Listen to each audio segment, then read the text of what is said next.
We're going. We're doing notes. I'm not ready. We're doing notes anyways. But I'm not ready. Well, but you'll be all right. What's the second one? Is the second one? Okay. What the? Hydrogen or combined with helium. So properties of stars. Not yesterday. Sometime this week, we were talking about the sun. We were talking about. Okay. We were talking about the sun. We were talking about how the sun is a type of star, and now we're going to talk specifically about stars and what makes a star different from a planet. Now, I know this was your bell work yesterday. We got a little bit off with our days and kind of flip-flopped things a little bit, so our bell work was a little bit different. So, based on your bell work, you should have been able to determine differences between stars and planets. So that's what we're going to focus on today, is differences between stars and planets. So a star has its own light, is larger in size, and has a fixed location. Whereas a planet has no light, is smaller in size, and typically revolves around the star. Now this is in Google Classroom, so you don't have to write this down, but this is the comparison between a star and a planet. This is how you know which is which. Stars have their own light, is larger in size, and is fixed in location. A planet has no light, is smaller in size, and revolves around the star. Lights up in the sky that a planet thing. What? Because the sunlight reflects off of it back into the earth. There you go. Do stars have atmospheres? To some degree, they do. Just because they're so large, they have their own gravitational pull, and that's going to create some atmosphere. So the star Proxima Centauri is about 100 million times further away from Earth than the moon. Other than the sun, is the closest star to Earth. So Proxima Centauri, this is closest to the Earth, other than the sun. So it's still pretty far, but it's bigger than our sun. So here's our sun, here's Proxima Centauri, and then here's some other ones for size comparison. Actually, I think this one may be Proxima Centauri. And this is Centauri A and Centauri B. So I think this one's Proxima Centauri. Can you turn off Thanks, the lights? stars. I'll turn off one light. That's terrible. That light. There you go. No. Stars. I You can see need it both better. lights, you'll fall asleep. My eyeballs are on the No, I won't. Fake. So, sun's closest neighbors. Here's the sun. And then you have what's called the Oort cloud, which, fun name, Oort cloud. Is it fun though? It is fun. I think No. Oort cloud is That's a fun pretty name. dumb name. This But- is why scientists should not. Scientists are kind of nerdy. But Make they names kind of like make Oort. fun names. I mean, if you could name a cloud, what would you name it? If not Oort, Well, what would you name it then? Fart giant. call it Fart giant? Fart anything. Yeah, You God's could fart. name it anything. God's fart. I'd probably call it like the planetary cloud. Biggest Planetary cloud, that would work. It sounds think better Oort than is Oort. fun. Or orbital cloud. Orbital cloud. Orbital cloud. See, Good. there's Wow. plenty of better names than Oort. I like Oort. Oort. Hating on Oort, right? So then we have 2 light years out, 4 light years out, and then 6 light years out. Here's Proxima Centauri, showing kind of how far it is, and then here's some other stars even farther out. So you get the idea of how far away they are, but Proxima Centauri is the next closest star to us. Did someone name a star after their Saint Bernard dog? I have no idea. Probably named it after themselves. Right. Totally. So this brings up the idea, how in the world do we determine how far away the star is? I mean, how do we guess? So there's this thing called a parallax, and the parallax helps us determine, but the thing with the parallax is you gotta wait 6 months, because you take the measurement 1 month, and then you wait 6 months and you take a measurement again. And by waiting this 6 months, you can get a measurement to measure how far away a star is. And you can kind of estimate using math and geometry to make an estimate of how far the star is. So the slight shifting in the apparent position of a nearby star due to the orbital motion of Earth. So you pick a star that you want to measure, and then you pick another star, 2 stars further away, and then using the sun and the movement of our planet, and then positioning the Earth 6 months apart, you can use geometry to figure that out. I don't know who figured this out. They were obviously a very smart person, much smarter than me. But they were able to figure out, okay, well, this star is here. Let's pick 2 stars that we can see past that. And then we'll measure it, and then let's wait 6 months, and then measure it again. And then we can figure out how far away this star is. Don't believe it. It's pretty impressive. I couldn't have figured it out. Math is a lie. Math is a lie. It's pretty impressive that they figured this out. But it's called the parallax. Math is made up. Math is made up. Math is a concept, just like time. Math A is conspiracy one of those things made by the government to keep you in a that's box. pretty awesome. No. Math is a little more firm than science is. It also has a lot But of what rules is that don't firm? make sense. What is firm? It's A true. figment of our 0 imagination. divided by 0. Yeah. Neil deGrasse Tyson talking about math. This is theirs. What is firm? What is the English lexicon? Lexicon. I don't know. In science, there's a lot of speculation. In science, there's hardly anything that is definitive. You literally have to use your imagination in math half the time. Yeah, but we In still science, we still made up math. Anything negative is like technically an imaginary number because you can't hold, see, or measure a negative number. yeah. I mean, And zero. Zero does not exist. yeah, that's true too. Zero is nothing, but there's nothing. There can't be nothing. You can't talk about something unless there's something to talk about. It's true. That's true. All right, you don't have to write this down. This is also in Google Classroom. So the parallax, how this works is you photograph a nearby star against the background of distance. So basically you take a picture of the sky. That's one way to do it is you take you go to a specific area and you take a picture of the sky. And then 6 months later, you take a second picture of that sky. And then you compare the 2 pictures, and the stars will appear to have shifted, and you can look at the stars in the background. So the nearest stars have the largest parallax angles, while those of the distant stars are too small to measure. So the ones that are closer, they moved the most, while those that are farther away, they didn't move as much. So think about when you're moving in a car. When you're moving in a car and you look out the window, the things closest to you seem to be zooming by. Whereas if you look off in the distance, the things in the distance seem to be moving really slowly. It's the same kind of idea with these star things. The stars that are closer seem to be moving slowly, seem to be moving fast, where the stars that are further away seem to be moving slowly. So that's how they get that idea. Really kind of a brilliant method, but really kind of the math and stuff is beyond me. Yeah. So this kind of shows how it works again. In June, you take a picture of the sky. In December, 6 months later, you take a picture of the sky. If the star is close, it will have moved a lot. If the star is further away, it will not have moved very far. So, the distance to stars are so large that we use light years to measure them.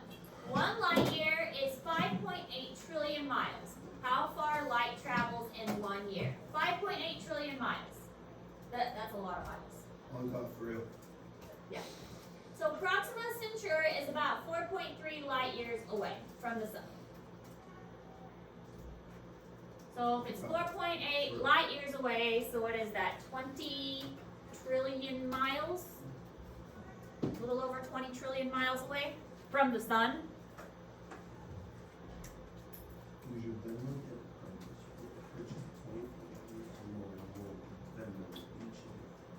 That's a lot. That's a lot. That's a lot.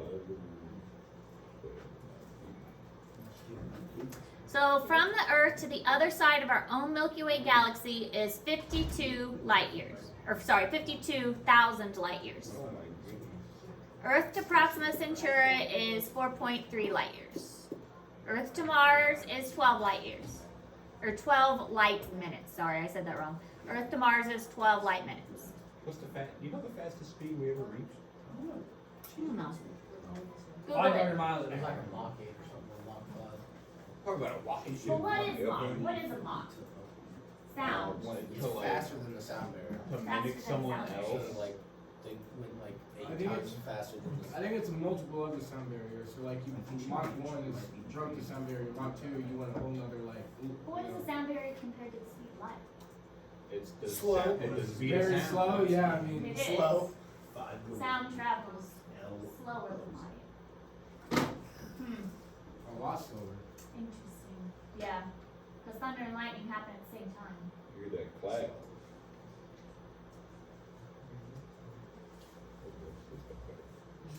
Hey. So, 3 factors control the apparent brightness of a star. How big it is, how hot it is, and how far away it is. So if we're looking at stars in the sky, those are the 3 things that are going to determine how bright it appears. How big the star is, how hot it is burning, and how far away it is. Now, also, keeping in mind how far away it is, the light takes a while to reach our eye. So what we're seeing burning, by the time it reaches our eye, it could have already died. By the time it reaches our eye, if it's really, really far away. The star could not even be there anymore. The fastest humans have ever gone was Mach 32 on a space flight. Ew, that's cool. Hey, Can you imagine that feeling? Or Imagine that was a roller 24,791 coaster. miles Oh an my hour. god, that'd be awesome. 24,791 miles an hour. And the fastest plane was Mach 5 or 3,800 miles per hour. I'm gonna have a blast on it. Probably The fastest plane. Don't touch the steering wheel. You could die on mine. No bother. I'm flying. Yeah. Man, No, because they're trained to do it. can you imagine if we ever did get to warp speed? Yeah, but like, they were talking about like going the speed of light. If the thing like really hits something, how are you gonna control the speed of light? You're not. That's crazy. Well, and with all the debris we have in space, if we did travel that fast and we did hit something, Like, You would like, you could like disrupt the entire universe. I think even moving that fast would like make a warp of warp, right? Like matter isn't supposed to move that fast. it's not supposed to. I don't know, the Flash ran so fast one time he ran back in time. Like something like a physical object actually moved that fast, it would like make like an explosion. That's how. Well, we've already gone faster, or well, we've made something go faster than the speed of light. I go under there, underneath Bryce. Mind-boggling. Alright, so this thing is called the Hertzsprung-Russell diagram. The HR diagram for short shows the relationship between the brightness, color, and temperature of stars. It ranges from blue to kind of reddish, and so different color of stars have different like shapes and sizes and temperatures.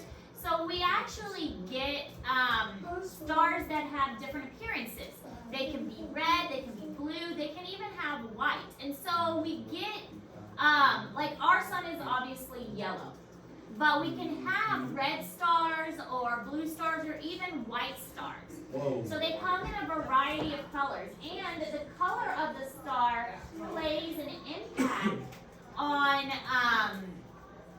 the temperature, on also like its lifespan, like where in its life cycle it is.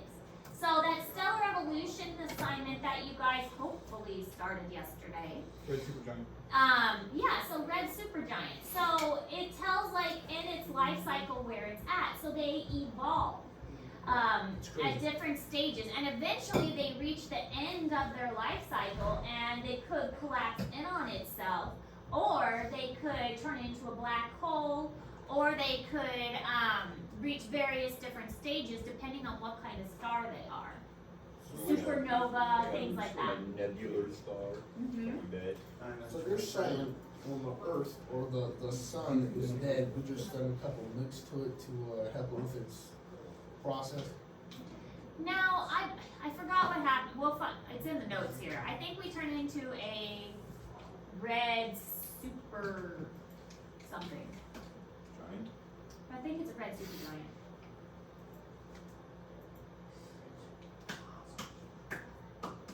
That's cray cray. It's in the notes though. I didn't know there was dwarf black holes. Mhm. That's kinda weird. So, color is a clue to the star's temperature. Blue is actually the hottest, and red is less hot. So, and that makes sense if you've ever looked at a fire. If you take chemistry, you'll learn that the flame, like a candle flame, the hottest part of the candle flame, is there's like the red part, and then there's like a little blue flame part. The hottest part is right at the tip of that blue part. So when the blue part kind of curves up, that tip of the blue part is the hottest part of the candle. So the blue is actually the hottest star. And this chart shows the varying temperatures. And so a red star is actually less hot. This is in Google Classroom for you, so you don't have to write this down. But this HR diagram has classified different stars based on their color and based on their temperature. Can there be any color star? Can there be a green, a purple? That'd be pretty cool to see. Because there's like, Green or a purple star? Yeah. Probably not. I mean, because you don't really see. There can be. I mean, there can be green or purple So you're- flames. Well, yeah, There's definitely that gotta just be- means what causes green, like burning tungsten and copper. Yeah. Burning different chemicals. there's definitely gotta be one. What if there's a planet that's burning, I think it's like, got tungsten in the air, but it's also got an acid rain cloud constantly, so it's burning. what if we just send an entire like missile, or not a missile, but an entire spaceship and just make those in shape? Why don't you do that? Why Why would would they it be purple? The financial thing was just beyond my control. Alright, I am going to show this video because I like how they talk about this diagram. I think they describe it really well. I'm so hungry. And it's a really short video too.